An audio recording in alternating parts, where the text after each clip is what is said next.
What's going on, guys? Welcome back to the channel. Today's video, we want to take a look at how you can set your transaction password. If you know very well, on the WeBull mobile app or on the WeBull web app, if you are ready to trade, as soon as you log in, before you place a trade, there's another level of security that helps you protect yourself so that you don't just go ahead and place trades without knowing what you're doing.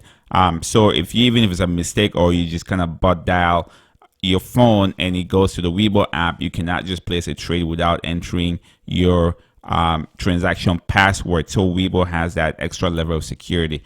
So before we get started, if you're new, we talk about everything WeBull, tips and tricks on how to leverage the WeBull platform to become a better investor. So if you haven't already subscribed, go ahead and hit that subscribe button and the notification bell so that you don't miss out on new content. So let's jump right in. So when you log into your mobile app, you want to do the following steps so that you can actually reset the transaction password on your app. So the first step you want to do is click on the menu, which is going to be on the lower right corner of your app as soon as you log in.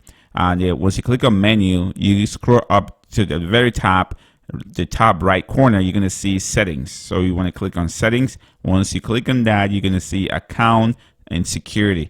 Click on account and security. The next step you're going to see is trading password. Then you want to say change the transaction password, and then you can go ahead and actually change that transaction password. So here are the steps. Again, when you go to menu, it brings you up to, you click settings, it brings the settings, you click account and security under settings.